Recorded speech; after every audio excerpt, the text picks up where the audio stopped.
Hey guys, it's Leslie with Sweat 16 Fitness, and today I wanted to share with you guys my top 5 weight loss tips.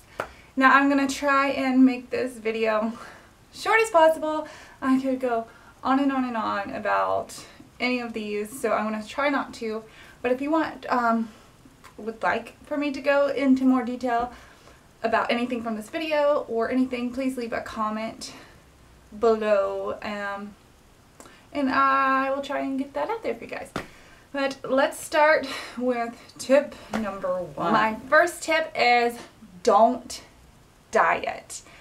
I don't want you to go on a diet. I don't think it's good for anyone to go on a diet.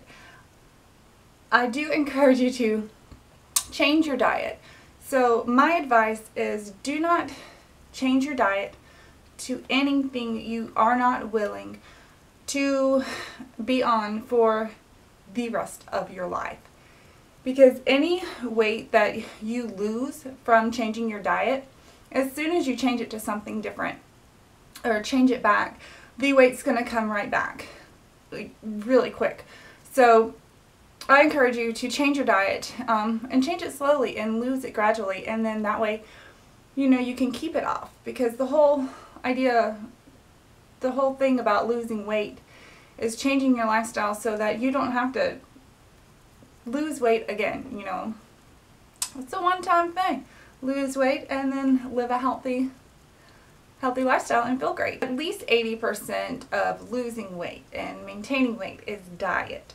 So diet is so important, as well as exercise. But with exercise, you can push harder, do something more intense, and lose the weight. And as long as you're doing maintenance workouts and eating a healthy diet, that weight's going to stay off. You don't have to do crazy intense workouts, crazy hours or anything like that for the rest of your life. But diet, choose something that you're willing to live with forever. So don't make it too strict. Don't do anything crazy. Don't cut out, carbs if you love bread. Don't make it crazy. Do something you're gonna want to do forever. So that is my tip number 1. Take steps to a healthier diet. So losing weight and starting, especially like when you're starting out with fitness and whatnot, it's hard. It's really hard. So you're gonna want support. And normally we look to our family and our friends, but sometimes that's not the best place to look. If somebody's not already eating healthy and not already working out, then they might feel threatened, or it might make them feel bad about themselves that you're starting this new healthy lifestyle. So they might not be the best support, even though they might care about you. So I encourage you to go online and find groups. You can come onto my Facebook page. There's lots of us on there that would be willing to help support. So find people that are going through the same thing or have been through the same thing that will be there for you, for your support. So going along with that, when we're on this new journey, we want everyone around us to be on it too, because it's a great journey to be on and a great thing to do. But I encourage you to not encourage everyone around you to eat the same way you're eating and exercise like you're exercising. I know from experience, it pushes people away. And just because you've decided to go on this journey doesn't mean they're necessarily ready or will ever want to. So unless it's your children, I wouldn't try and press anything onto anyone. They will see over time how happy you are and how great you feel and how great you look. And they'll start asking questions and they'll want to know what you're doing. And then you can help them along with their journey when they're ready. So that's tip number 2. Tip number 3 is to set a short-term goal.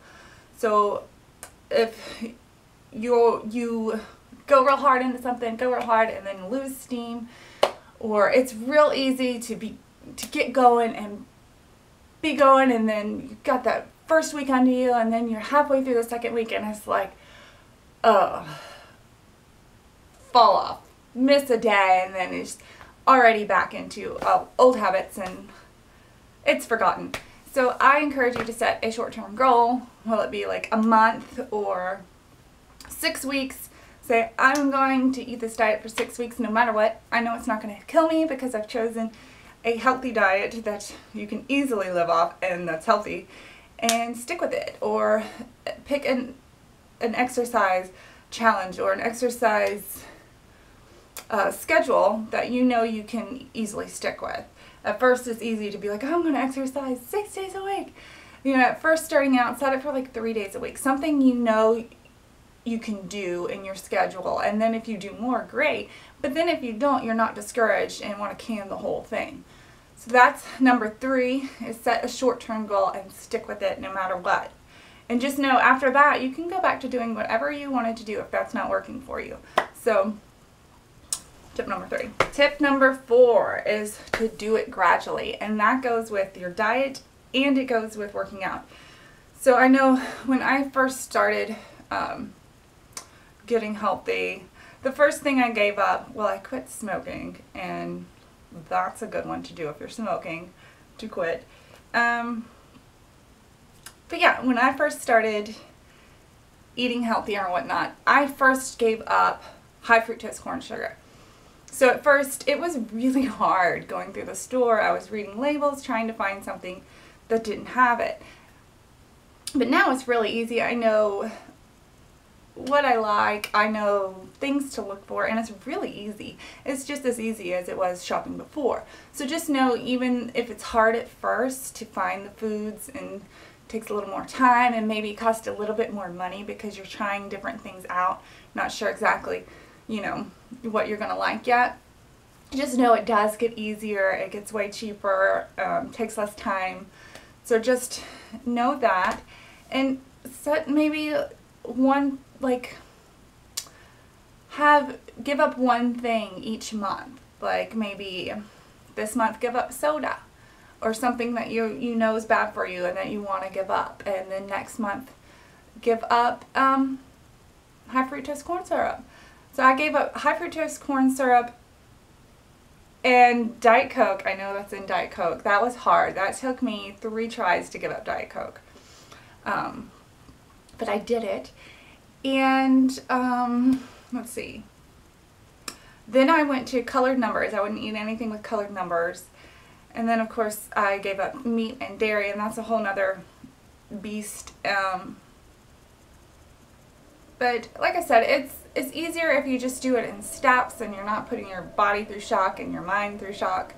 And just take steps. There's nothing wrong with taking steps. You will get there. And you will keep making steps instead of like trying to jump and then you fall and then you just never get there. So that's my number 4 advice. Final tip. Tip number 5 is to throw away your scale. Throw it in the trash. Get rid of it. That number means nothing to me. But I can get on the scale and it can say something I wasn't expecting. You know, and it could say more than what you're expecting, and it can put you in a bad mood when really nothing's changed. It's just some number on the scale. And weight fluctuates so much, like even without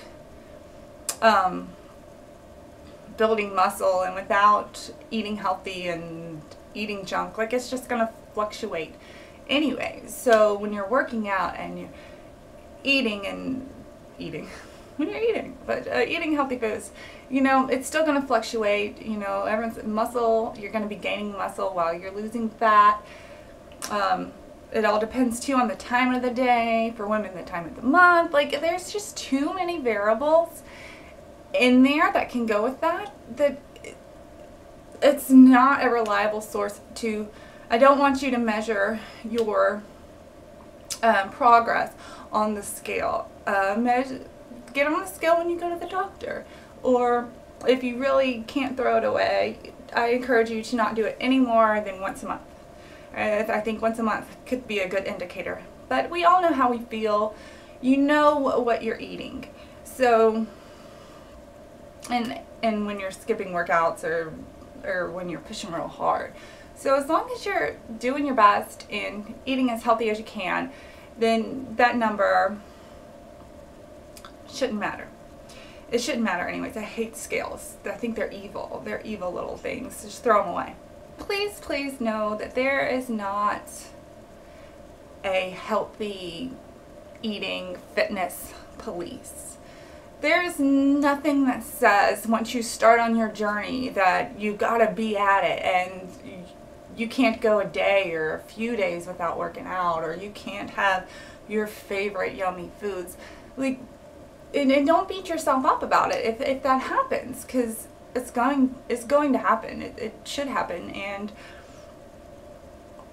just don't let the guilt get to you. Don't feel guilty about it. Just know that it's not about being perfect. It's not about, I mean, I'm sure there's people out there that only eat healthy foods and that are working out every single day. But that's not necessary in order to be healthy and to feel good and look good and all that. It's not necessary. You need to do what's gonna be best for you. And as long as you are working at it and eating healthy and taking steps, the weight is gonna come off. You're gonna feel better and the weight will stay off. That's what's important. And you know, if you clicked on this video hoping for some, you know, how to lose weight in 5 pounds in 2 days and all this and that, this is the wrong video, because it's a process. It's gonna take a little while, and